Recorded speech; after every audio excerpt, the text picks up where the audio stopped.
Now, the Berkshire Hathaway movie and annual meeting.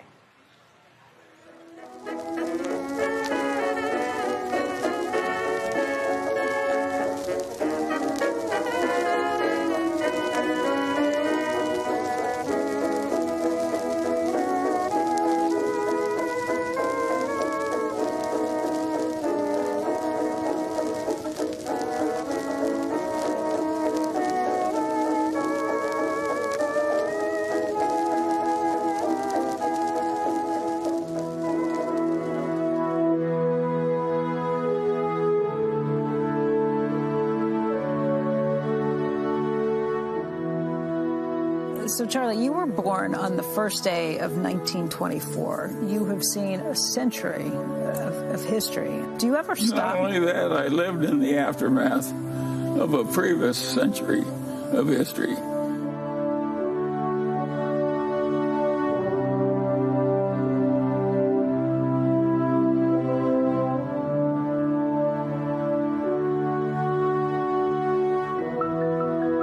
You could argue that about 90% of the progress of man has happened in civilization has occurred in the last 2 centuries.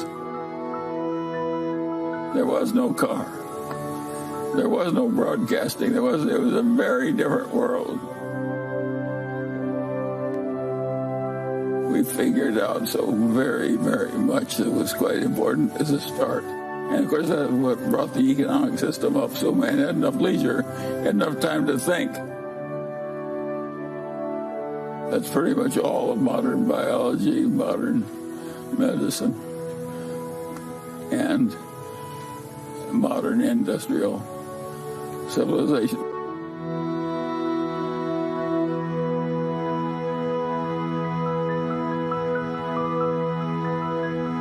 Just imagine what the world would be like.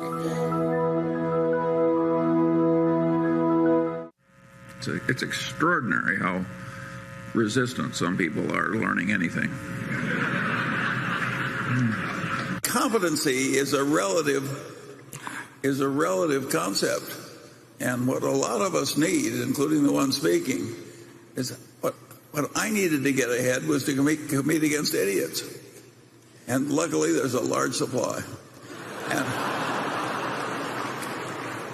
everybody wants fiscal virtue, but not quite yet. They're like that guy who felt that way about sex. Yeah. He was willing to give it up, but not quite yet. Yeah, I think you would understand any presentation using the word EBITDA. If every time you saw that word, you just substituted the phrase bullshit earnings. I knew he'd do it sooner or later, folks. I like cryptocurrencies a lot less than you do. And so, to me, it's just dementia. And I think that people who are professional traders that go into trading cryptocurrencies, it's just disgusting. It's like somebody else is trading turds and you decide I can't be left out.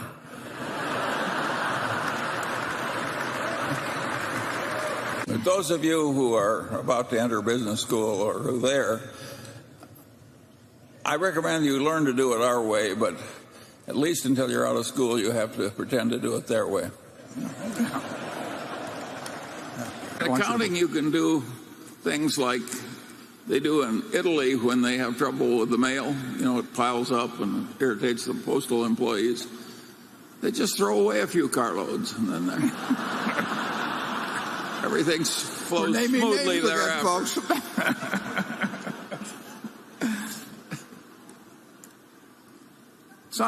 That happened in some unnamed international country. Yeah, Italy.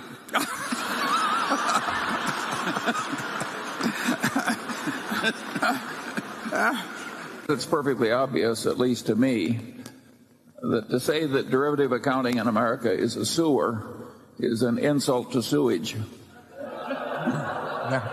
People don't seem to get that point. You have any idea why, Charlie? Warren, if people weren't so often wrong, we wouldn't be so rich. No. Before Ben and Jerry, Oprah and Gail, or Sergey Brin and Larry Page, There was Warren Buffett and Charlie Munger. Born and raised in Omaha, Nebraska, both worked at Buffett's grandfather's grocery store, but their paths didn't cross until Buffett was 29 years old and Munger was 35. To understand the most successful couple in business, it's best to start at the beginning and how they first met. Well, want to tell the story? Go ahead.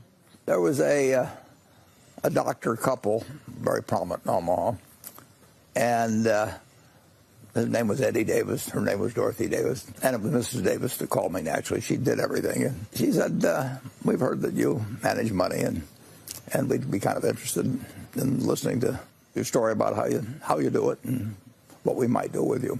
So I went over, and I talked to him, and I was all full of myself. And I couldn't talk fast enough about stocks in those days. And Dorothy Davis, very smart, and she listened to every word.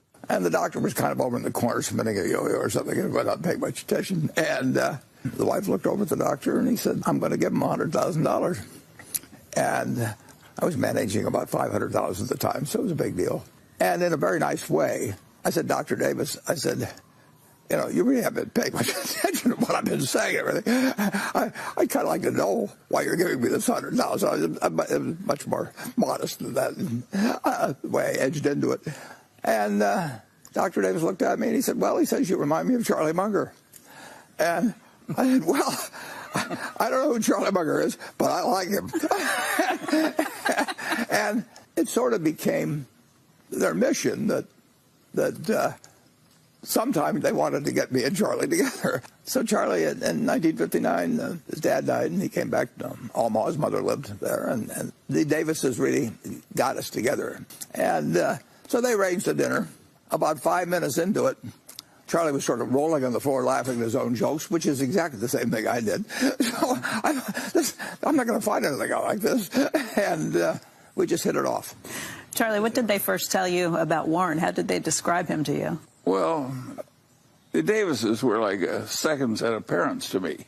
There were two sets of three children. My father's best friend was Eddie Davis. My mother's best friend was Mrs. Davis. I lived in that house back and forth as though it were an alternate house of the Mungers. And Mrs. Davis gave me the honor of switching my legs when I misbehaved, just as if I were one of her own. You probably gave her plenty of cause. So anything the Davises asked me to do, I was going to do. What did you think of Warren when you first met him? We got along fine. Oh, well. Both of our wives thought, my God, another one. What I like about Warren is the irreverence. We don't have automatic reverence for the pompous heads of all civilization. Is that something that came with age, or you guys were born with that? We were kind of always the way. We were a little more extreme. I've learned to behave a little bit better. Charlie really hasn't learned to be much better. But, I just knew instantly Charlie was the kind of guy that I was going to like him, and I was going to learn from. But, it wasn't anything calculated decision or anything like that. It was natural. And we have had nothing but fun. I think part of the popularity of Berkshire Hathaway is that we look like people who found a trick. It's not brilliance, it's just avoiding stupidity. And you say, well, it's the same thing, just stated differently. Well, maybe it's the same thing, just stated differently, but you understand it better if you go at it the way we do. It's to identify the main stupidities that do bright people in, and then organize your patterns of thinking and development so you don't stumble into those stupidities. Berkshire Hathaway is constantly kissing off ideas, and he went about 2 seconds flat. We know we've got opportunity X, which is better than the new opportunity. Why do we want to space 2 seconds thinking about X? Many of you come from places that don't do that. You've got to have one horse, one rabbit, one something or other, and that rabbit is going to be thinking about something which would be ruled out immediately by an opportunity cost available generally to the place. But it's in a different department, and you have to be diversified. And so on and so on. So it's easy to drift into this idea that opportunities don't matter and you've got some different way of doing things that are better. It isn't better. The right way to make decisions in practical life is based on your opportunity costs. When you get married, you have to choose the best you can find that'll have you. And the rest of life is the same damn way. And you have to figure these things out if you want good results in life. And if you don't, well, you have to pretend that you can get good results in life. And if you have enough sales ability, maybe you can get by with it. Sure, there are a lot of things in life way more important than wealth.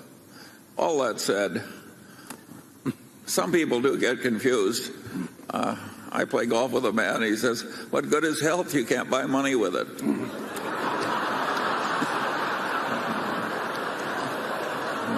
If I can be optimistic when I'm nearly dead, surely the rest of you can handle a little inflation.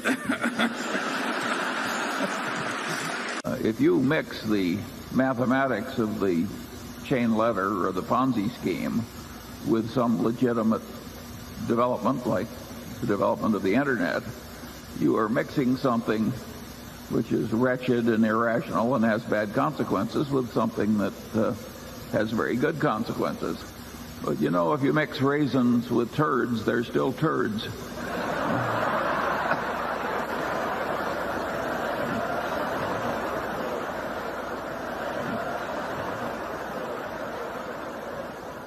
That's why they have me write the annual report. I would rather throw a viper down my shirt front than hire a compensation consultant.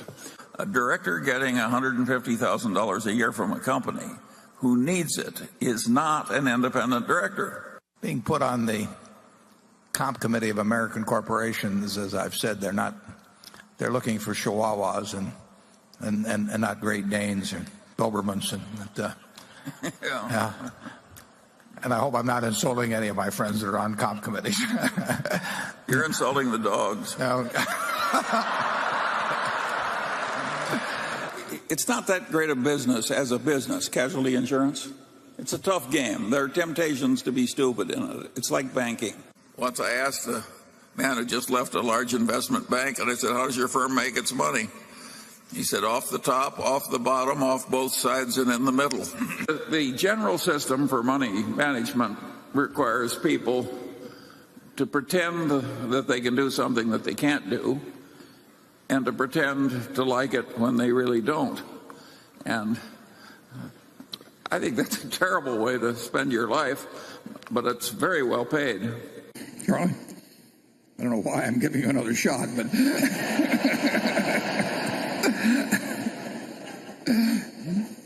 I think I've offended enough people. right. There's 2 or 3 in the balcony.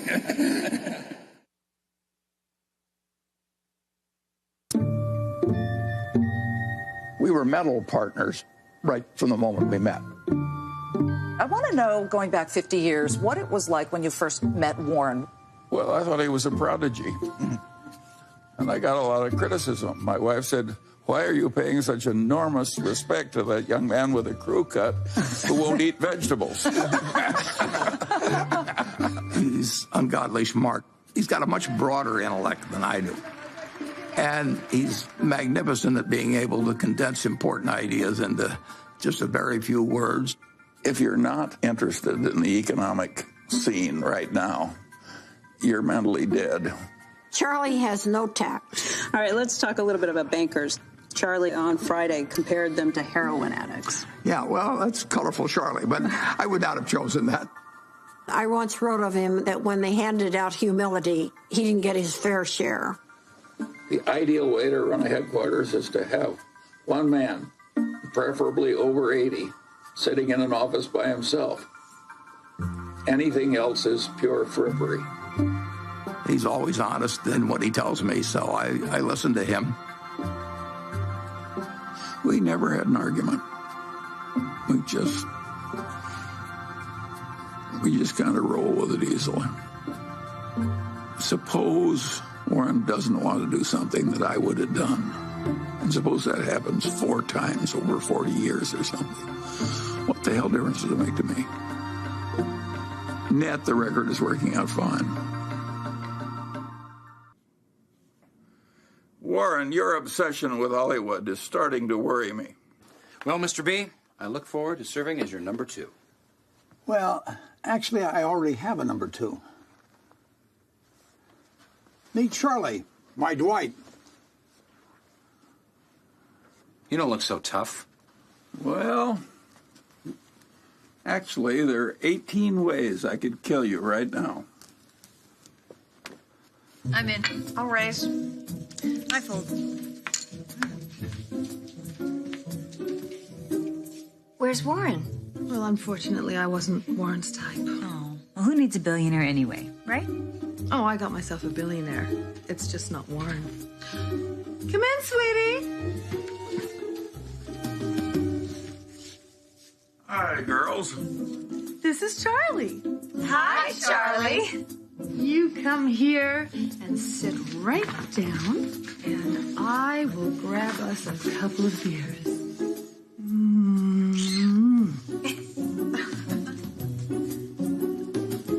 Deal me in. Is this really Jamie Lee Curtis? Is this really Mr. Munger, excuse me.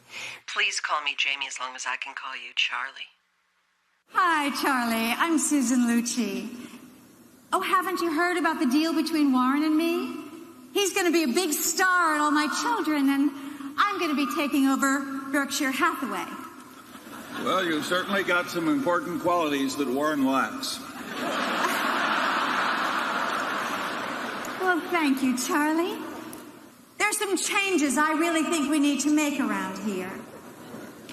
The first thing we need to look at is our dividend policy.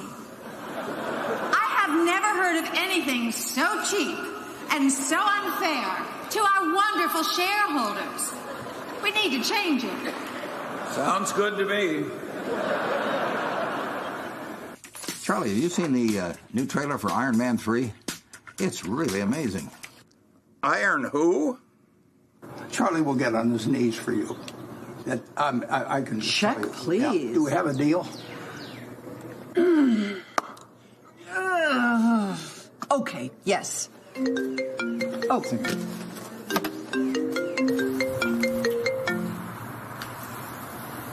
Charlie, it's about time. I'm right up. Oh, is that Charlie? Oh, give me the phone. Give me the phone. Give me the phone. Charlie, it's Jamie. Oh, it's so great talking to you, too. 1, 2, 3. Warren Buffett. Jesse.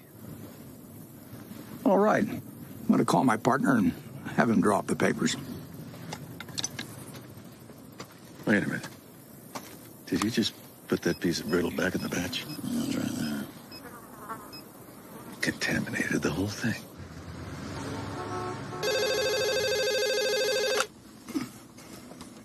Charlie? It's done. Slick, yo.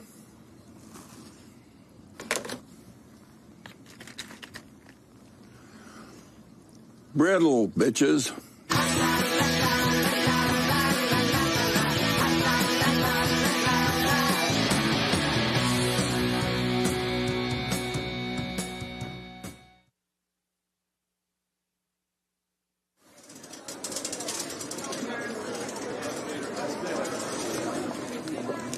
Well, a Berkshire Hathaway shareholders meeting is partly a fun festival. It's sort of a Mardi Gras for people that come every year.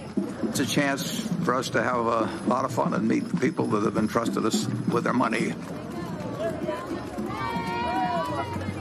Well, we used to have just 30 people in a cafeteria, and now we have this huge public spectacle. Celebration is part of making a group of people work well together. It's a celebration.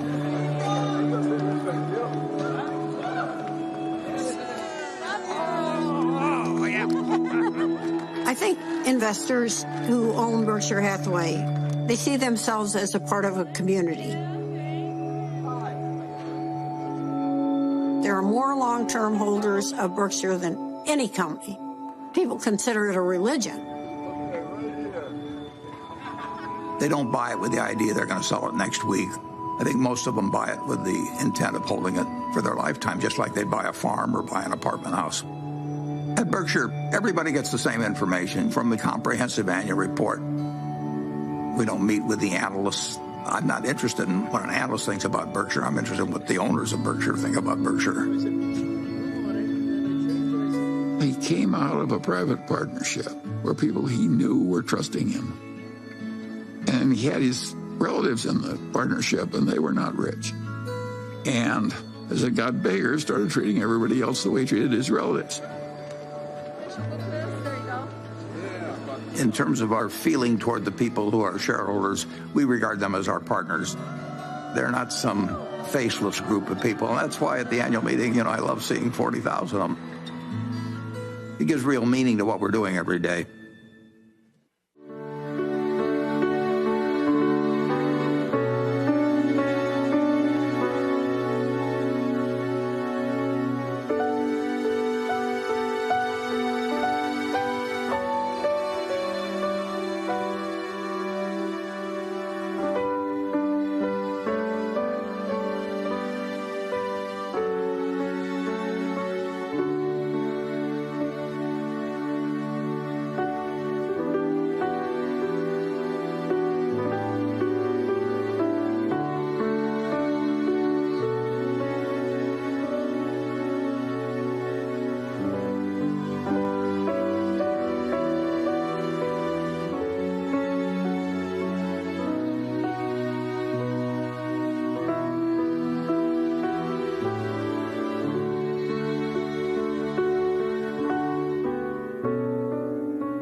I'm Warren Buffett, and that's me with Charlie in an unscripted and spontaneous photo taken in Savannah, Georgia, early in 1982. Our wives could tell us apart, as long as we wore name tags. When Charlie and I first met in 1959, it was as if twins who had been separated at birth were reunited. But there were a few important differences between Charlie and me that many people missed. Let me elaborate. For one thing, I was only interested in whether things worked. Charlie wanted to know how things worked. I would turn on a switch, and if the TV or light bulb went on, I could not care less about what had caused that miracle. Charlie, however, would want to understand every aspect of how the generator worked, how electricity traveled to his home, the merits of AC versus DC, whatever. You could say that Charlie understood electricity better than Thomas Edison ever did. Like his hero, Ben Franklin, Charlie wanted to understand everything, and he pretty well succeeded. Additionally, Charlie liked to design things. When we met in 1959, he was designing and building the house in which he lived throughout his life. He once wanted to design a home for me in Santa Barbara on a piece of property Berkshire inherited. Fat chance. In 1958, I bought the house I now live in, but I would have been happy with any of 100 or more houses as long as it was in the general neighborhood of where I was then renting. Of course, I wanted my wife to like it, and I wanted to have room for 4 or 5 kids. But what it looked like inside, outside, was irrelevant. The difference, of course, was of supreme importance to Berkshire. Charlie's architectural thoughts led to the Berkshire Hathaway of today. Some of you may be surprised that Charlie first became a director of Berkshire in 1978. Through a small partnership, I had bought control of Berkshire early in 1965. Charlie then didn't have a penny invested in Berkshire, but he immediately told me my purchase was just plain dumb, which it was. Charlie then did for me what needed to be done to correct my error, and over time, we worked together to achieve his vision. Charlie, in effect, became the architect of today's Berkshire. The architect is the person who dreams of, then designs, then finally supervises the construction of great structures. The carpenters and the roofers, that's me, are needed, but the architect is the genius who provides the blueprint. Berkshire has become a great company with a unique group of owners. The directors of Berkshire are the trustees of the structure Charlie designed that lives beyond his lifetime and will live far beyond mine. I'm now going to introduce these directors and give you a short first quarter report and the outlook for the company. After that, we will take your questions.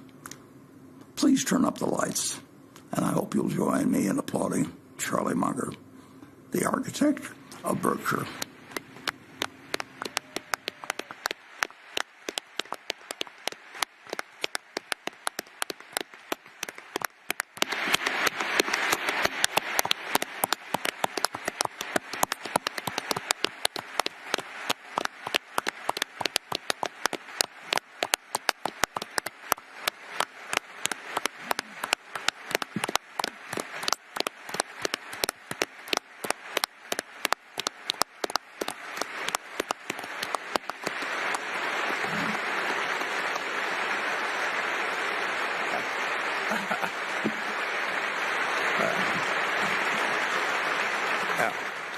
Yeah, don't wear out all your clapping on Charlie. I mean,